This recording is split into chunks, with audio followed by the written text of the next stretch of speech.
To this week. I'm John Laughland, the Director of Forum for Democracy International, speaking to you this week from St. Petersburg to discuss Russia and Europe. And I'm joined, and I'm very pleased to be joined, and it's a great honor, by Dr. Alexey Gromyko, who is the Director of the Institute of Europe in the Russian Academy of Sciences. Alexey, the question of Russia and Europe has preoccupied historians and commentators for centuries. We're in the right city to talk about it. If you don't mind my reminding our viewers, you are also the grandson of an immensely eminent Soviet statesman who was foreign minister of the Soviet Union for, I believe, 30 years. 28 years. I suppose the obvious question is the situation now worse than it was when your grandfather was foreign minister? In other words, is it now worse than it was during the Cold War? Thank you for the invitation and for this excellent question. The matter is that the question is straightforward, but history is not. So it depends what period of time, what year we would like to choose in order to compare with the present state of affairs. The Cold War was quite a long story. So, if we recall the events in 1962, the Cuban crisis, then of course the situation now still is better. Or if we remember, well, the Berlin crisis, the first, the second, and the third. And, in fact, before the 60s, not to mention the 70s, what now we call a very elaborate arms control regime, and still a lot what we inherited from the system of strategic stability, we inherited from that period of time. Did not exist before the 60s, before the famous Treaty on Prohibition of Nuclear Tests in 3 spheres, and before 1968, when the Treaty on Non-Proliferation of Nuclear Weapons was signed. So I believe that today, sure, the situation is dramatic. It may get worse. It may get worse to a point when, God forbids, horrible things may happen. I mean, nuclear weapons. But still, I do not think that this is the worst moment since, for example, 1945, which we are going through. A lot of experience of the second half of the 20th century, a lot what our diplomacies, our states went through, and this experience, is something what our predecessors in the 40s, in the 50s, in the 60s did not have. So once again, to boil it down, the situation is dramatic, and it demands a lot of efforts and action on behalf of those who does not agree with the thesis that this is a new norm in the relations between leading centers of power. To those who does not agree that we have entered a certain period of the Third World War, which is going to continue for the next 100 years. No, it may be so. It may be so, but it may be a very different scenario. If a lot of people in diplomacy, in politics, in social sciences, act in order to de-escalate. Yeah.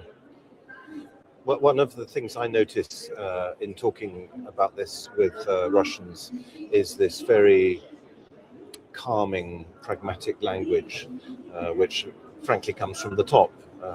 Sergei Lavrov is always talking about our partners, even in situations of fairly acute conflict.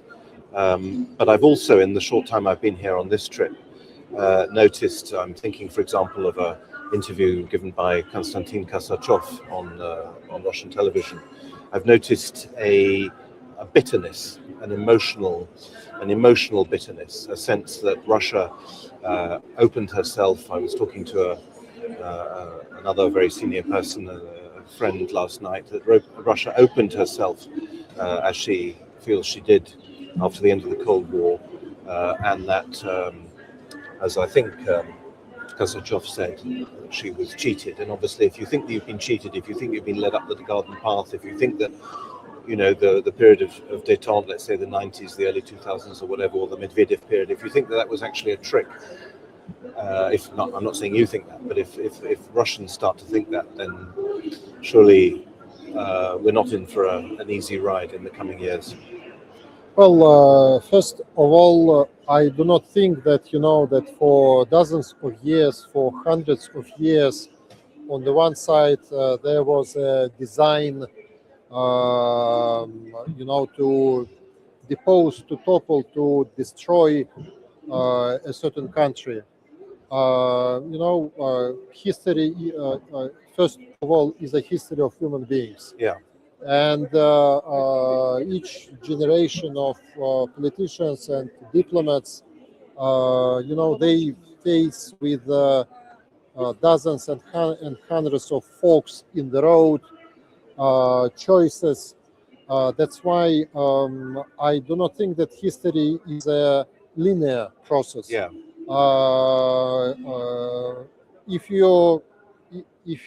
If somebody tells to himself or herself that this is the best moment in history, or vice versa, or the opposite, this is the worst moment, still we should remember that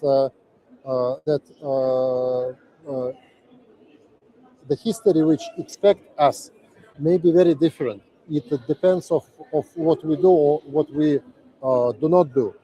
So if you know, we are in the mold,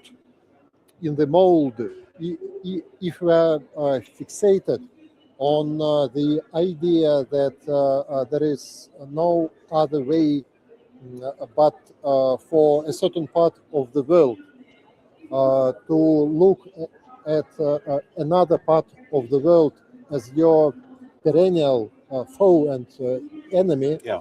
then we should then you know, cancel diplomacy and cancel political process, because then the only thing what we should do is to militarize the world and to prepare ourselves for the worst. And the second thing, of course, any center of power, regional or global, any state which is considered itself and which is considered by the world as a great power or major power, if it is not able to combine both soft power, hard power, military power, smart power in a way which keeps its status and promotes its status, then this is a center of power in decline. But if this very center of power would decide that the only thing to promote your interest is exclusively soft power or exclusively hard power, then sooner or later this center of power will enter a period of decline. So I think that if you balance these things, if you know for sure that there are different methods and leverage to promote your national interests, then you will be flexible. If you know, if you count on just one, well, toolkit or one instrument, one leverage, then you are bound to lose. That's why when now we are in the midst of militarization in Europe and globally, when Russia and the West is in the midst of the proxy war in Ukraine, which is being waged by several dozens of Western powers in Ukraine against my country, even in the midst of this dramatic situation, we should not forget that, judging from history, we should proceed in parallel steps. We should use, I mean, Russia, the best of our hard power, Yeah. but at the same time, it should not be forgotten that the idea of hard power is to promote and to make and to force other centers of power to come sooner or later, and ultimately to a mutually beneficial compromise. That's exactly what seems impossible right now. Certainly looking at it as I do from the European side. What I mean is that the European leaders that I observe, because I live in, as you know, in Paris, seem once again not to, they seem to be a very long way from any kind of, as you say, mutual beneficial compromise. On the contrary, they seem to me, that's what I'm going to say in my panel tomorrow, trapped in an ideological mindset which renders them incapable of thinking in terms of compromise. On the contrary, they think in binary terms, good versus evil, condemnation.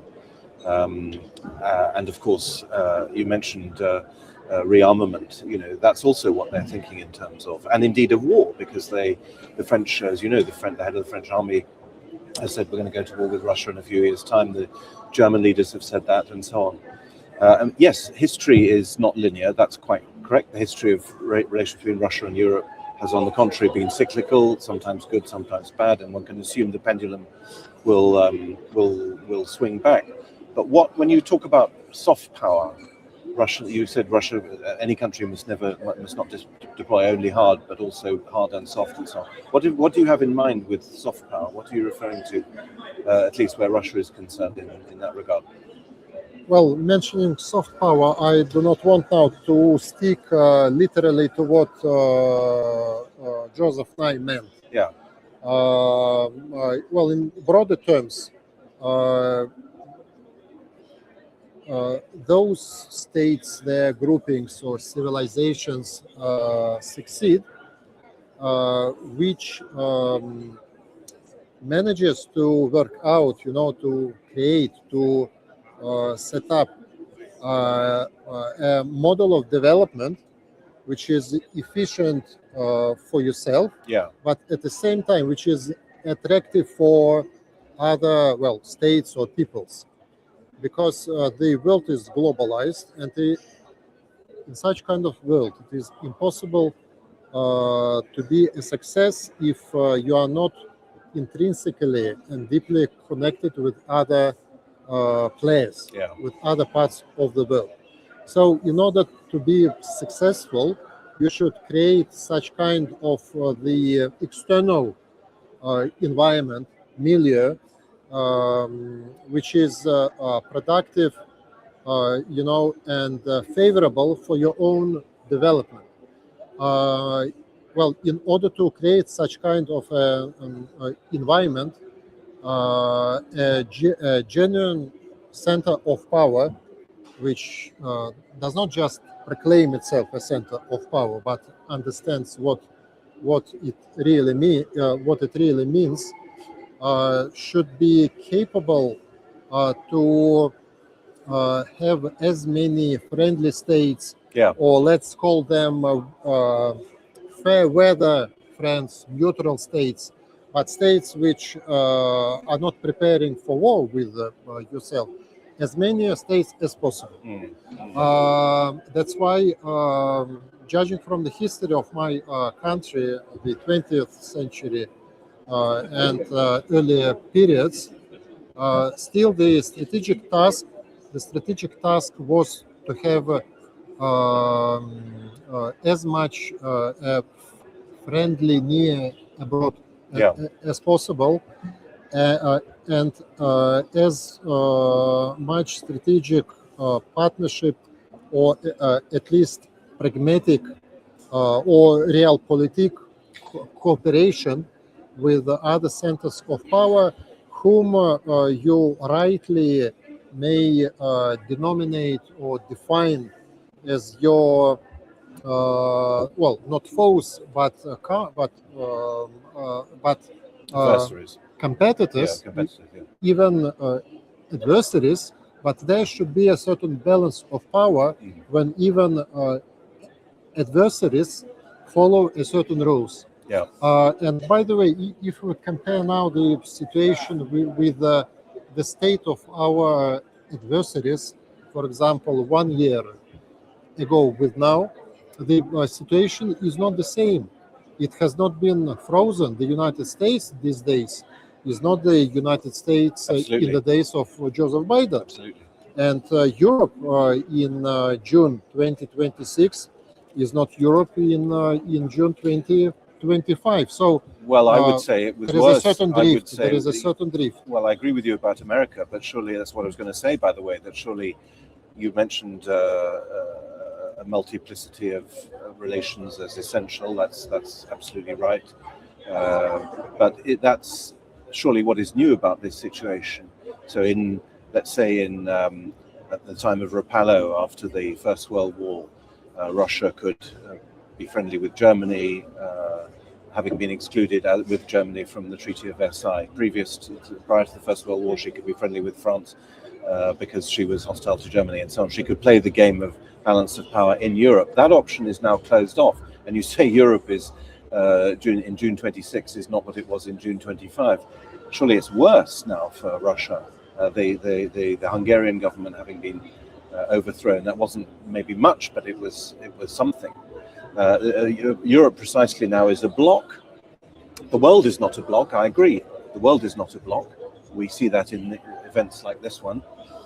But the European continent, of which Russia is of course a part, is. Well, I do not recall something similar in the past several years in comparison with what is going on now in Europe, because judging from quite a few of my meetings with quite top-placed diplomats or leading or representatives of several leading think tanks from Europe and from the United States, now there is no blind and irrational dominant desire to destroy Russia and to inflict on it this strategic defeat. Now in Europe and in the United States, a lot of people are trying very hard to figure it out, how Europe can find non-toxic people who may join the negotiations, the process of settlement, particularly with respect to the Ukrainian crisis. In Europe, they even during the unofficial summit in Limassol, they discussed this question. Yes. 1 year ago, it was unimaginable that even that such kind of question would be on the list of the Europeans. So I think that it will be a very painful and torturous process. But I think that the common sense and reason, step by step, incrementally, but will be returning not just to a certain part of the political class in the United States, but in Europe as well. I totally agree with you that a certain part of the and well, up to now, the dominant part of the European political establishment is helpless. It is very difficult on the verge of a fantasy, and a very dangerous fantasy, to imagine that from the present leaders of Germany or France, or, for example, the United Kingdom, we may expect, a certain U-turn. No, I don't think that there is even one chance for that. But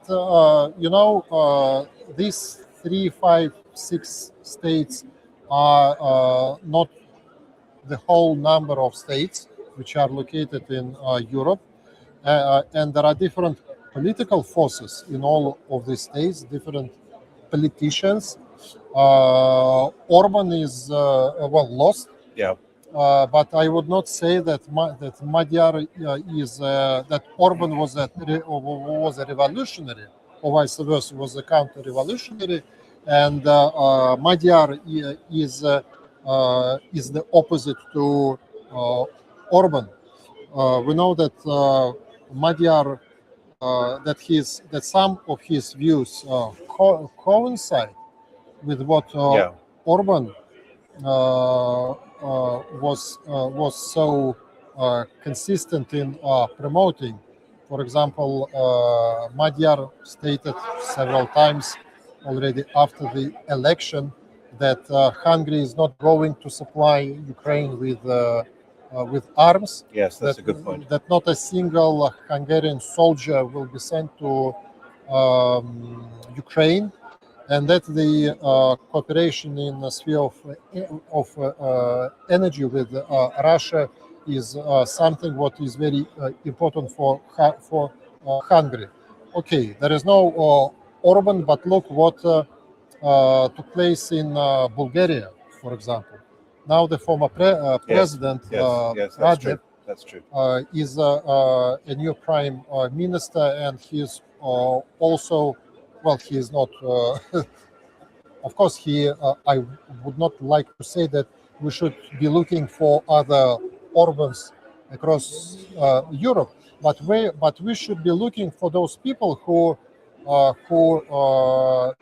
think and who say that the national interest of their country is more important than the interests of some other countries or the supranational bureaucracy.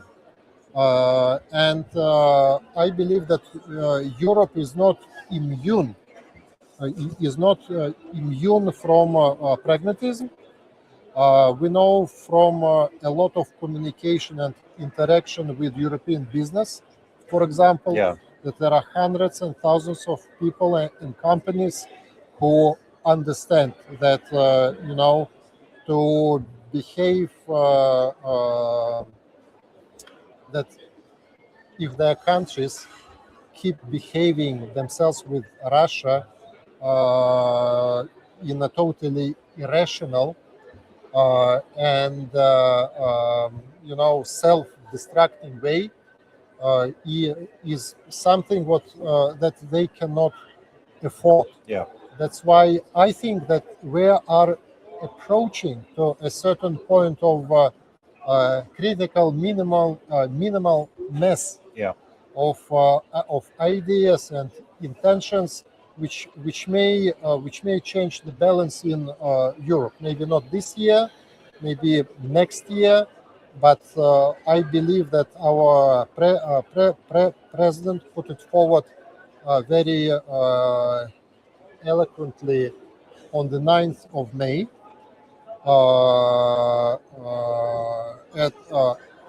On this sacred day, he said that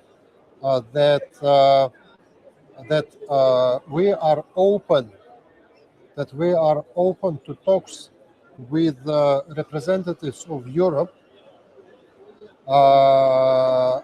but the only thing that we do not want to see people who who insulted us. Yes. You know. Yes, yes, yes. But the president is open to diplomacy, to negotiations, and this means that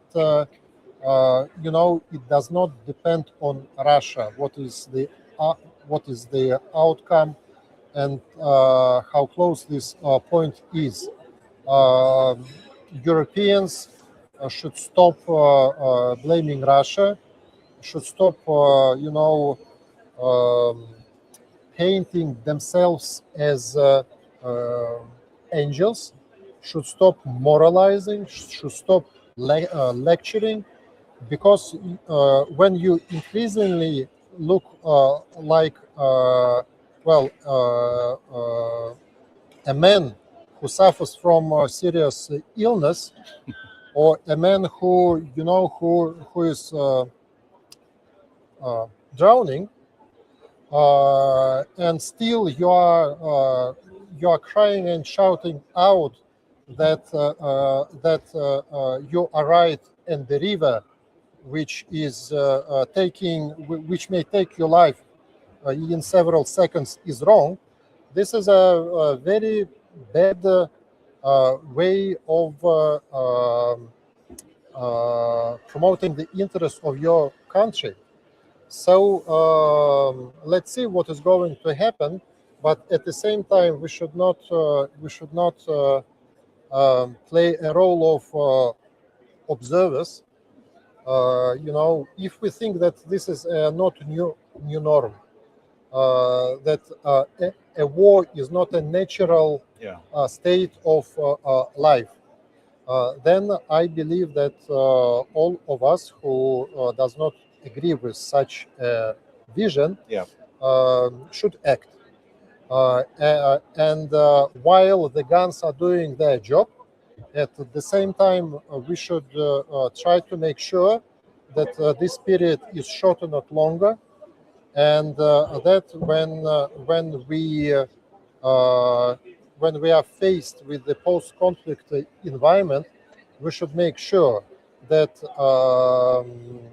the post-war period will be stable, will be long-term, and will be full not of